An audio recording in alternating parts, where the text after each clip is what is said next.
Acidente deixa homem, criança e uma adolescente grávida feridos no Pedregal. Nenhum deles usava capacete. Médica relata momentos de terror vividos durante assalto na porta de hospital aqui em Campina. Comunidade evangélica se despede do pastor Samuel Veras, vítima da Covid-19. E ainda em época de pandemia, os cuidados devem ser redobrados para evitar o aumento de casos de dengue. Hoje é terça-feira, 12 de janeiro de 2021. E o Borborema Notícias começa agora.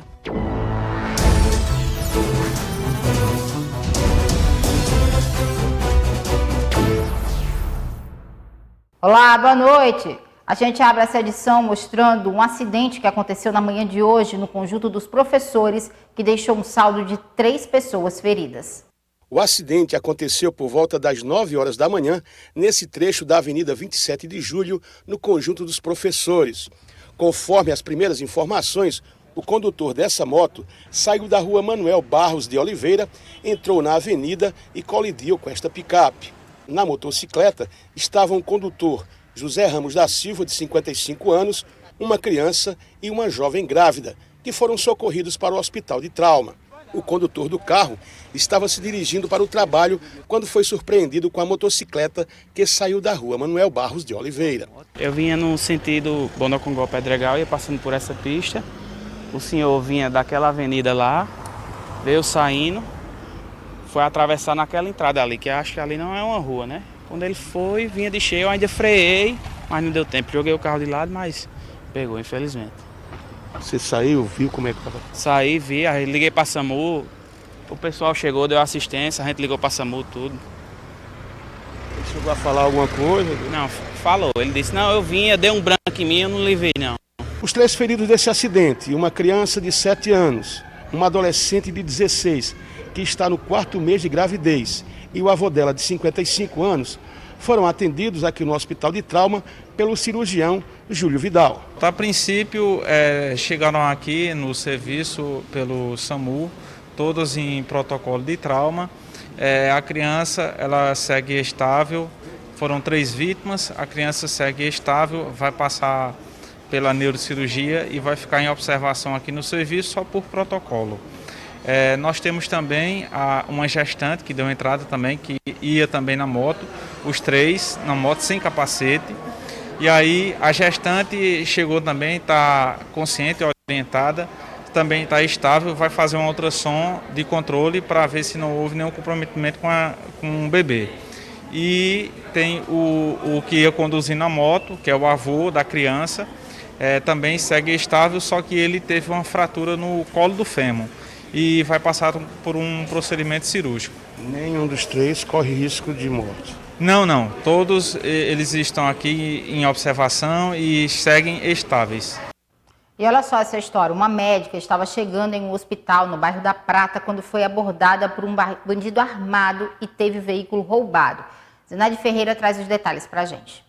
De acordo com o relato da vítima, que é uma médica ginecologista obstetra, ela ia chegando para realizar um parto cesárea aqui nesse hospital particular, quando foi abordada por um criminoso com arma de fogo em punho. Ele tomou o carro por assalto e ainda fez ameaças. Ao estacionar meu carro, um Corolla, nas mediações da clínica, de repente fui abordada por um cidadão alto, magro, o qual colocou uma arma na minha cabeça e pediu que de imediato eu passasse a chave do carro e entregasse todos os objetos, pertences, e assim eu fiz. E diante da reação, acabei tendo um susto e sem querer fiz uma explanação. Aí ele pediu que eu continuasse calada, senão atirava. E eu segui adiante e não olhei mais para trás, porque foi um dos pedidos pelo qual ele pediu. Ele chegou a levar sua aliança e o que mais? Levou, a aliança estava dentro do carro, assim como todos os meus documentos pessoais, o celular e uma quantia em dinheiro que tinha dentro da bolsa. Doutora, na hora, a situação, a senhora disse que esboçou uma reação e pensava que de repente ele pudesse chegar a fazer realmente algum mal? Na hora, realmente, assim, é um susto enorme e você se vê, assim, impossibilitada e bem atentada a perder a sua própria vida. Traumatizada com o ocorrido, ela espera que a cidade possa contar com mais segurança. Diante de tudo isso, o que a gente pede diante de uma cidadã, como todos nós somos, que paga impostos e tudo, de ter mais segurança, porque é uma situação muito delicada pelo qual a gente passa. Uma mulher de 36 anos foi presa no bairro Nova Brasília na manhã desta terça-feira. Na residência dela, a polícia encontrou um carro roubado, drogas e uma arma. Quem tem os detalhes é o delegado Elias Rodrigues. A equipe de investigadores recebeu uma informação de que um veículo que havia sido roubado no começo da manhã, o rastreador estaria indicando que ele estaria numa residência no bairro Nova Brasília. Então eu me dirigi com a equipe até o local e lá constatamos que o veículo estava na garagem de uma residência, todo coberto. E então entramos na residência, se evadiram 3 homens e ficou uma mulher. Um dos homens a gente identificou como menor, estava na casa ao lado e outros 2 fugiram. E continuando com buscas na residência, localizamos uma certa quantidade de maconha, algumas já preparadas, embrulhadas para venda, e encontramos um revólver calibre 38 municiado, além de alguns apetrechos como balança e trituradoras que denotam que o local era um ponto de preparo e venda de substância entorpecente. Localizamos a vítima do roubo do veículo e, com base em identidades que encontramos também no local, a vítima reconheceu os 2 elementos que se evadiram como sendo os autores do roubo horas antes. Então, foi conduzida até a delegacia a mulher que estava no local, que é a esposa de um dos que se evadiu, e o menor foi apreendido. O menor não foi reconhecido como um dos autores do roubo. Então, em razão disso, será confeccionado um boletim de ocorrência circunstanciado e o mesmo será entregue ao responsável. Com relação aos 2 maiores que se evadiram, já estão identificados e estamos em diligências para tentar efetuar ainda a prisão em flagrante. Um deles tem 2 mandados de prisão contra, um por homicídio e outro por roubo qualificado.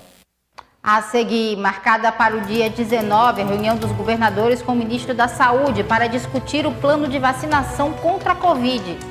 E ainda a comoção no sepultamento do pastor Samuel Veras, que morreu vítima do novo coronavírus.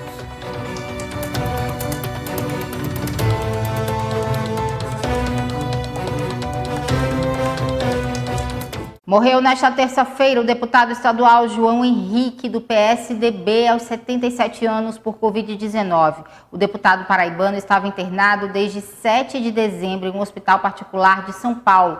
Antes disso, chegou a ser internado em um hospital em João Pessoa no dia 21 de novembro. João Henrique deixa a esposa, Edna Henrique, deputada federal pelo PSDB, e os filhos Michel Henrique e Michela Henrique.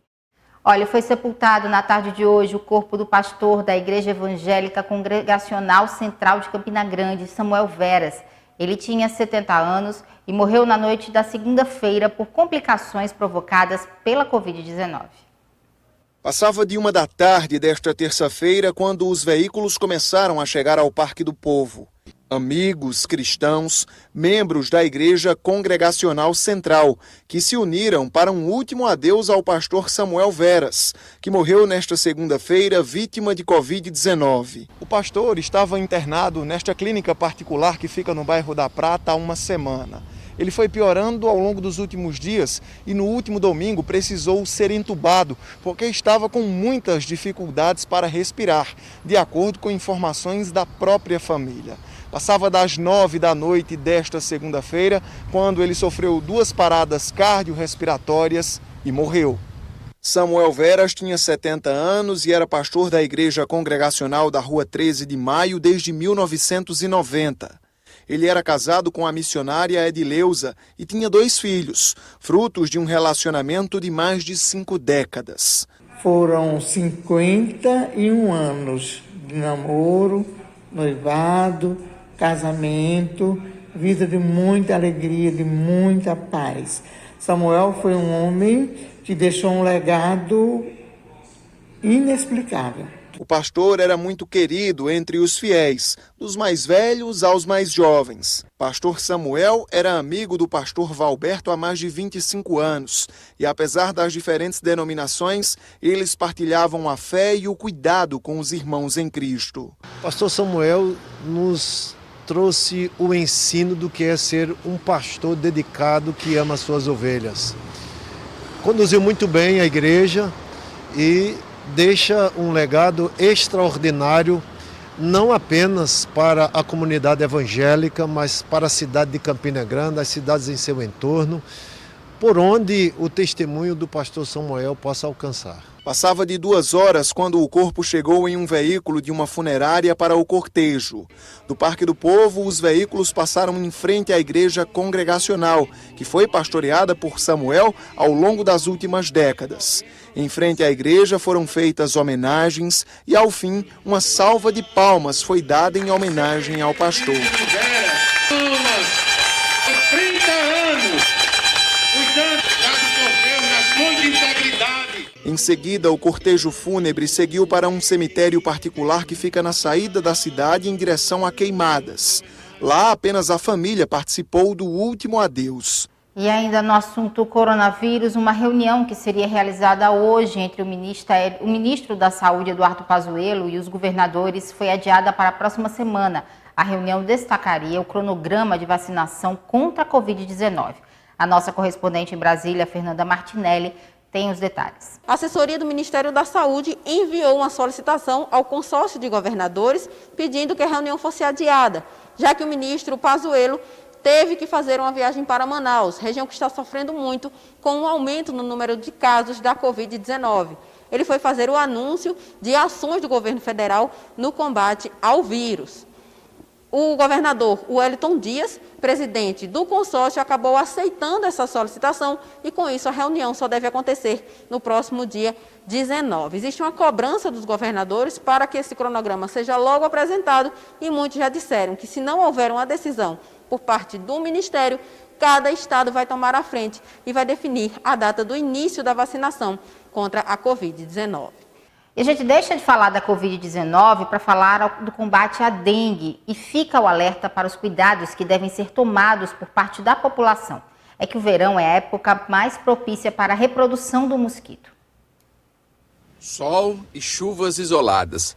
O mês de janeiro chega com essa mistura que agrada e muito o mosquito transmissor da dengue, zika e chikungunya. A gente precisa entender, temperatura quente, chuvas esporádicas, o ciclo de reprodução dele bem mais rápido. Se é de 12 dias, cai para 7 e 8 dias. De acordo com a Prefeitura de Campina Grande, no ano passado foram 280 casos confirmados de dengue, 30 de zika e 64 de chikungunya e nenhuma morte. Os números foram considerados dentro da normalidade. A preocupação é por uma explosão de novos casos. O que agrava a situação é que os agentes ainda não podem entrar nas casas das pessoas. O trabalho só é feito nas áreas abertas, como jardins, becos e quintais. No ano passado, 94% dos focos foram encontrados dentro das casas. No caso de um morador, ele está em casa, na realidade, ele abre o portão da sua casa se quiser, porque ele está se protegendo. Entendeu? Então não há forçação de barra, porque na realidade, entendeu? A gente pode estar infectado ou pode ser que o dono da casa esteja infectado. Então isso é um problema sério. Por isso é cada vez mais fundamental a conscientização das pessoas. Na casa de Dona Maria, por exemplo, tudo é muito bem cuidado. Ninguém por aqui teve dengue. Não deixo água empoçada em canto nenhum, em vasilha, em flor, em canto nenhum, já por causa disso. Cuido muito. Além de manter o controle dentro das casas, o cidadão também pode ajudar pelo telefone. Se for no seu quintal ou numa casa vizinha que esteja abandonada e que seja um risco para o problema vir para a sua casa, você tem 2 momentos para entrar em contato com a vigilância. Através do Dengue Zap, que é o 98849535, ou o Disque Dengue, que você vai falar com um dos nossos educadores que vai dar a orientação necessária e vai agilizar a atuação da vigilância ambiental na sua denúncia, que é o 3322-5760. No próximo bloco, entra na reta final o prazo para quem não votou nas últimas eleições justificar o voto. E ainda, de olho no paraibano, o Campinense anuncia novo técnico e 13 apresenta 2 novas contratações.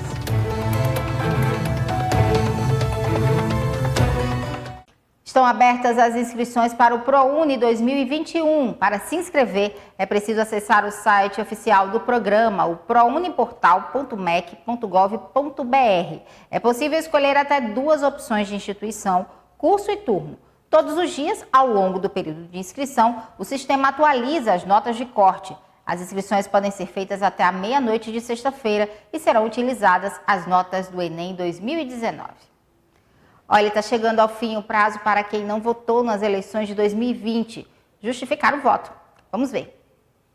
Quem deixou de votar nas últimas eleições realizadas em todo o Brasil é preciso justificar a ausência. Portanto, é bom ficar atento aos prazos.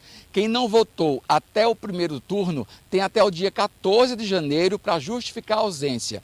Quem não votou no segundo turno tem até o dia 28 de janeiro para justificar a falta no dia das eleições. A justificativa ela pode ser feita tanto através do e-título como indo em qualquer cartório eleitoral. Só fica isento de justificativa as pessoas que estão com idades entre 16 e 18 anos, analfabetos e maiores de 70 anos, já que essas pessoas não são obrigadas a votar. Marcos Vasconcelos para o Borborema Notícias. E a gente fala agora de esportes. O Campinense anunciou na tarde de hoje o nome do novo técnico para a temporada 2021. Ederson Araújo tem 38 anos e treinou o Atlético de Cajazeiras nas últimas temporadas. Ele falou sobre o novo desafio. Torcedor raposeiro, quem está falando é Ederson Araújo. Muito feliz pela essa oportunidade de estar trabalhando nessa grande nação. Vocês podem ter certeza que aí está indo mais um raposeiro para conseguir os objetivos da diretoria, dar o nosso melhor. Você, torcedor, pode acreditar, nós vamos ter uma equipe aguerrida a todo momento buscando o gol da equipe adversária, buscando sempre vencer. Isso é a nossa metodologia de trabalho, você pode ter certeza que nós vamos implantar ela aí. E o 13 anunciou mais 2 contratações para a formação do novo time nesta temporada. O zagueiro Rômulo, de 24 anos, que já passou por times do futebol cearense e defendeu o Campinense na temporada passada. O outro contratado é o atacante João Leonardo, de 26 anos, que estava na Jataiense, time do futebol goiano. Ele também jogou no Paysandu e em times de Portugal.